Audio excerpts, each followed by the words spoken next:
Сәлем, құрметті оқырмандар. Бүгінгі дайындайтын асымыз біздің пицца.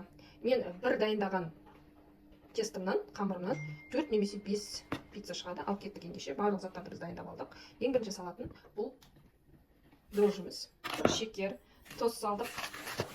Енді осының барлығын сумен және сүтпен, жылы сумен, жылы сүтпен араластырамыз. Барлық ингредиенттердің көлемі қанша салатыны барлығы астында описаниеде жазылады. Көріп жазылсаңыздар болады.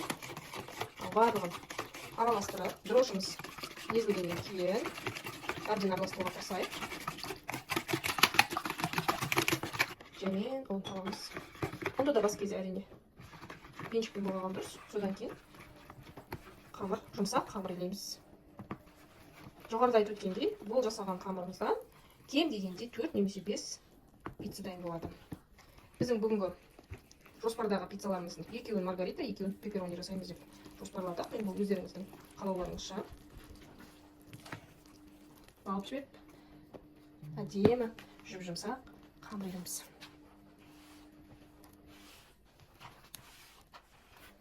Дәл осындай рецептпен жасасаңыздар, пиццаларыңыз ешқандай мінсіз болып шығады. Оған 100% гарантия аламын. Сондықтан описаниеде тұрған ингредиенттердің барлығын көрсетілгені бойынша салып, жұмсақ қамыр илеп алыңыздар. Міне, достар, қамырдың түрін көріп тұрсыздар, міне жұмсақ. Қазір осыны енді кішкене сұйық маймен жалтыратып, басын қырып жібереміз де жауып қоямыз. Қамырдың әбден иіп қану керек.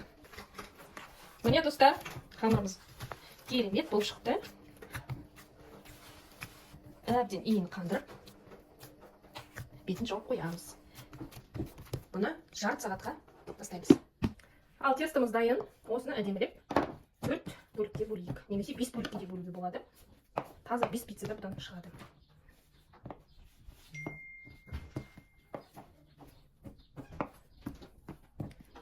Жұмсақ, өте қолға жағымды. Сондай міне тесталар шықты. Бұларды тағы да осылай бөліп алғаннан кейін тағы да бетін салфанмен жауып, сәл жұмсақ болып көтерілуіне уақыт береміз, 5-10 минут. Содан кейін пиццамызды жасай береміз. Көріп тұрсыздар, міне өздеріңіз байқап тұрсыздар. Тестамыз, қамырымыз керемет болып шықты. Ал көріп тұрсыздар, міне тестамыз дайын болды. Енді ешқандай да оқтаудың қажеті жоқ. Оны қолмен осылай созып аламыз. Ал дайын тұрған қамырымызды протеинімізге астына ұн сеуіп салып алайық. Енді соусын жағып, үстіне салатындарымызды саламыз. Соусты мен үйдегі бар кетчуп және майонезден араластырып жағам. Әркім өз қалауынша жасауға болады.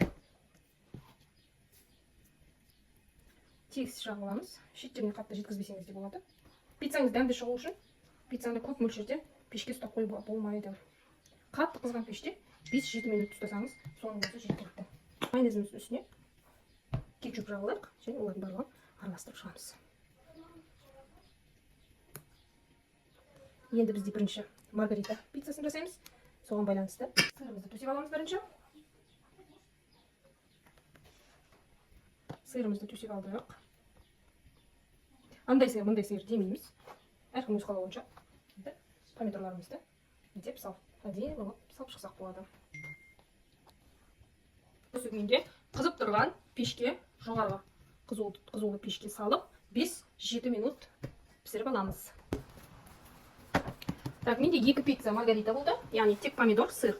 Енді 2 пиццаны, 3 пиццаны колбаса сырымен пепперони жасаймыз. Қазір енді протеинге саламыз. Және кетчуптен сәл-сәл қосып, екеуін араластырып, соус жасай қоямыз. Әркім өзі біледі соусты. Томат та қосуға болады, кетчуп емес. Қызартын қайын іздесеңіздер. Соусын мол жаққанды жақсы көремін. Сыр мен кәдімгі сметанковый сырды алып жүрмін. Әр магазинде, әр базарда, дүкенде болатын. Өзі қолжетімді. Енді айтпай қойын, ана де моцарелла деп осы сырды пайдалана беруге болады негізі. Ал ендеше не мусульманский говяжий колбасамызды бетіне қойып шығамыз әдемі. Болды, осыны қазір қатты қызып тұрған пеште 5-7 минут пісіріп аламыз. Ал үстіне сыр салуға болады, бірақ сырды ешқашан помидордың және мына колбасаның үстіне салмаған дұрыс, осылай астына салып жіберген дұрыс.